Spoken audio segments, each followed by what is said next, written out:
Hello guys, welcome to my at cook channel. আজকে আমি chicken এবং আলুর একটা সহজ রেসিপি রান্না দেখাবো আপনাদের। আজকে সহজ সিম্পল একটা রেসিপি, খুবই সুন্দরভাবে চিকেনকে কিভাবে আলু দিয়ে বানালে সুন্দর খেতে লাগবে সেই রেসিপিটা দেখাতে চলেছি। দেখে নেওয়া যাক এই রেসিপি।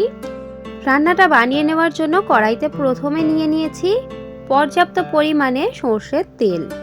সর্ষের তেলটা দেখুন গরম হয়ে এসেছে। তেলটা যখন 50% গরম হয়ে এসেছে, এখানে গোটা গরম মশলা দিয়ে দিয়েছি, দারচিনি, লবঙ্গ, এলাচ এবং তেজপাতা। এই কয়েকটি গরম মশলা দিয়ে দেওয়ার পর ভালোভাবে নাড়াচাড়া করে তেলের মধ্যে ফোড়ন দিয়ে নেব সুগন্ধ বেরিয়ে আসা পর্যন্ত।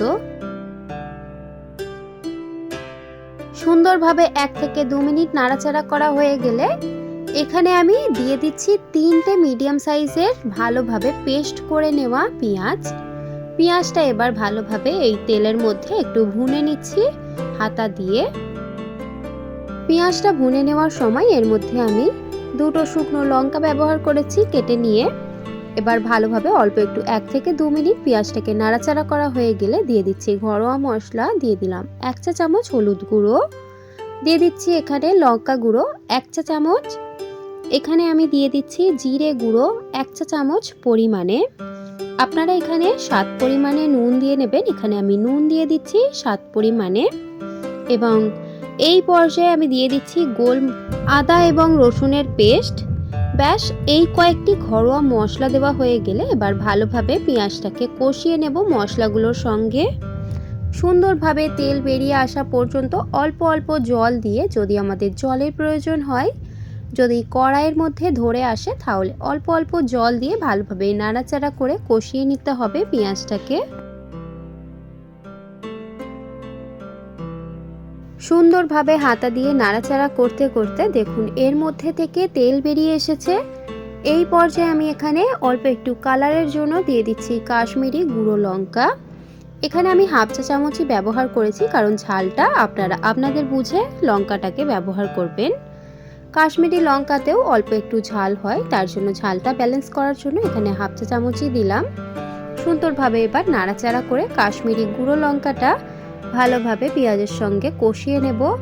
ভালোভাবে কষিয়ে নেওয়া হয়ে গেলে যখন কড়াইয়ের মধ্যে ধরে ধরে আসবে, অল্প অল্প জল দিয়ে আবারও ভালোভাবে কষিয়ে নেব, আবারও তেল বেরিয়ে আসা পর্যন্ত। দেখুন ভালোভাবে কষিয়ে নেওয়ার পর তেলটা আপনারা বুঝতেই পারছেন যে পেঁয়াজের মধ্যে কতটা সুন্দর তেল বেরিয়ে এসেছে। এখানে চিকেনটা দেওয়ার সময় ক্যাপচার হয়নি, তাই বলে দিই, যখন তেল বেরিয়ে এসেছিল সেই পর্যায়ে আমি এখানে চিকেন দিয়েছিলাম পুরোপুরিভাবে। ভালোভাবে এটাকে পেস্ট করে নিয়ে চিকেনটাকে এবার ভালোভাবে হাতা দিয়ে আমি নাড়াচাড়া করে দিচ্ছি। চিকেন এবং আলু ছোট ছোট করে ঘুগনির মতো কেটে তারপর আমি এখানে ব্যবহার করেছি। এবার সুন্দরভাবে নাড়াচাড়া করে আমরা কষিয়ে নেব চিকেন এবং আলুটাকে। কষিয়ে নেওয়ার সময় যেহেতু চিকেনটা আমি গ্রাইন্ডারের জারে ভালোভাবে পেস্ট বানিয়ে নিয়েছিলাম, তাই শক্ত হয়ে গেছে। এবার হাতা দিয়ে অল্প অল্প করে আমি কেটে দিচ্ছি। চিকেনটা যত ছোট ছোট পারেন কুচি কুচি ভুজিয়া করে নেবেন। এবার সুন্দরভাবে এখানে অল্প একটু নুনের দরকার ছিল, তাই নুন দিয়ে দিলাম আবারও। ভালোভাবে এবার নাড়াচাড়া করে কষিয়ে নেব সুন্দরভাবে টেস্ট হওয়া অবধি।